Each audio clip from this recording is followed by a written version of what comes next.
Hey everybody, and welcome back to this week's episode of Flick News. Izola here with FlickDirect, and if you're new to the channel, this is where I kind of give you, what we've learned in movie news for the past week. So, grab your popcorn, sit back, relax, and let's get this started. Happy Christmas!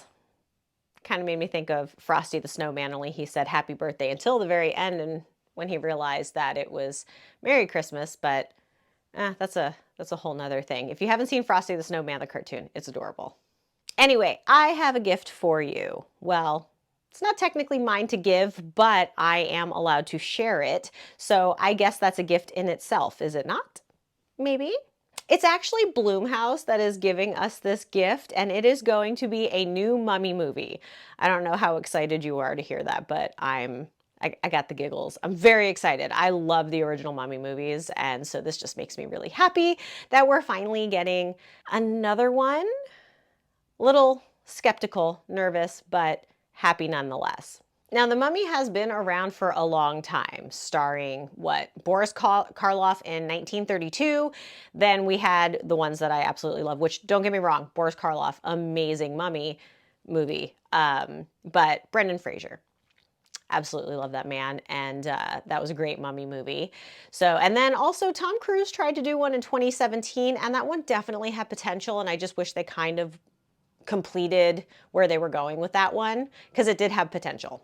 Universal has such iconic monsters. I mean, they are the OG monster makers, right? And The Mummy is no exception. And I just wish that we had those old iconic monster movies that we used to have in the past. But hey, who knows? This could be the start of getting those monsters back onto the big screen. So Lee Cronin, who's known for Evil Dead Rise, will be at the helm of this, working with Blumhouse. And they have both said that this is going to be a fresh take on the monster lore or legacy. Now, how did I find this out, you might ask? Well, they decided to share this in an Instagram post, which I will post right here. And the caption, I think, kind of says it all.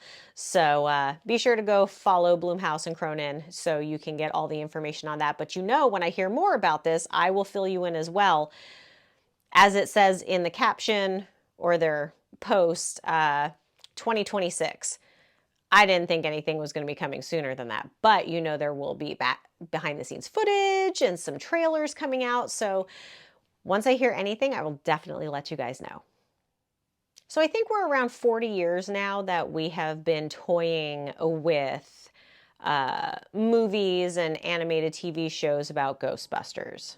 And if you are a fan like I am, one of the main rules for being a Ghostbuster is that you never cross the streams. At least that's what they've said in all of the movies and the TV show. Well, apparently someone didn't listen because they have decided, this is Sony and Netflix, to collaborate and give us an animated movie. Okay, that's where you get the crossing the streams, because it's animated and a movie. They had TV show and live action movie, but you get it. But yes, this is very exciting because we're now getting our very own Ghostbusters animated movie. Now, don't get this confused with the Ghostbusters series that has been in the works since 2022. This is going to be, I don't want to say it's a fresh take, but almost an expansion on the Ghostbuster world, I guess.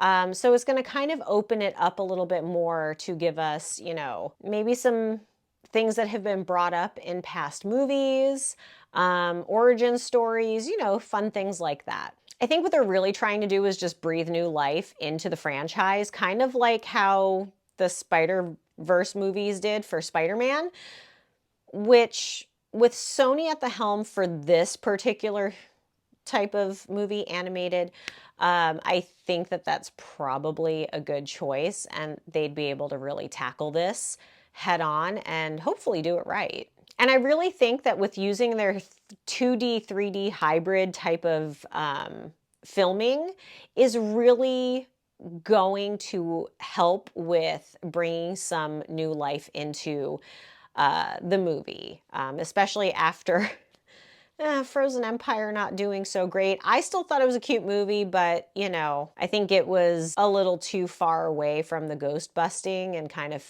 fell more onto the family drama and stuff. So I don't think people really wanted that as much as you go watch a Ghostbusters movie, you know it's about the ghosts. And the first one did so well, and the premise of that one was just so great for, you know, I don't want to call it a reboot, but bringing it back to life, live action. It just kind of, it didn't hit the mark in the second one. So hopefully this animated movie will kind of bring it back to life, and, you know, we'll get a whole new leash on that life for Ghostbusters. Now, we don't have any script news, plot news, you know, who's going to be in this. If it is a movie and it's following Frozen Empire, maybe we would get some of the cast. Again, don't even know if it's the same characters. Everything's hush-hush right now because they just, you know, wanted to share the Christmas cheer and let us know that they're working on that. So once I hear anything, I will definitely let you guys know what's happening. But for now, that's all I've got. But I think that's pretty fun and exciting news. So this next bit of news is a little bit odd, I guess, maybe just in the way that it came out. So Friday was when Sonic 3 came out, and for some reason Paramount had a bug up their butt and decided to share some updates, I guess, before the movie came out. And that was to say that they're already working on Sonic number 4. So instead of this being a trilogy, it's turning into what I'm going to say Empire calls a quadrilogy.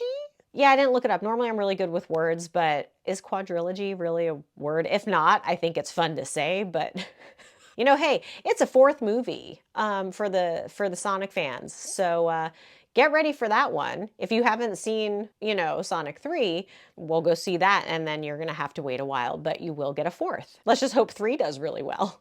But seriously, are we surprised that they're already announcing this? I mean, the first 2 movies made over $700 million, and they already announced a Knuckles spinoff. Yeah, I'm not surprised. And also, they got Keanu Reeves to do Shadow. I mean, I swear everything he touches is gold. Even if the movies aren't great, just having him in them just boosts it 1,000,000%. So, you know, of course this was going to happen. None of us should be shocked. I think where the shock lies is that they announced it so early. Normally you wait maybe a week or so until after the movie's been out, but they're like, ah, hell no, we're just going to announce it before the movie even comes out because it's a guaranteed win. Yeah, I guess so. Obviously, information on Sonic 4, don't even have a name, is extremely scarce. Again, 3 hasn't, I mean, it just released on Friday, so we have zero, zilch, nada, nothing to tell you about right now, except for they're working on it. So, you know, just put that in your back pocket, and when we find out more, I'll definitely let you know what's happening. Oh, but we do actually have up on our site and also on our YouTube channel, an exclusive interview with Tika Sumpter from Sonic 3. So definitely go check that out. I'll put the link in the bio, description. I've been filling out too many things today. One of them was a bio. So yeah, you know where I'm going to put it. It's in the description. Go enjoy it. It's a great watch. You know, we here at FlickDirect always have a great time doing interviews, so I think you will definitely enjoy it. And with that, this concludes this week's episode of Flick News. Please be sure to like and subscribe to all of our channels so you never miss out on any entertainment news. And also be sure to follow us on Instagram, Twitter, X, Threads, you know, all of those social media stuff, because we post a ton of stuff and you will definitely enjoy. Thanks for watching, and we'll see you next time. Bye.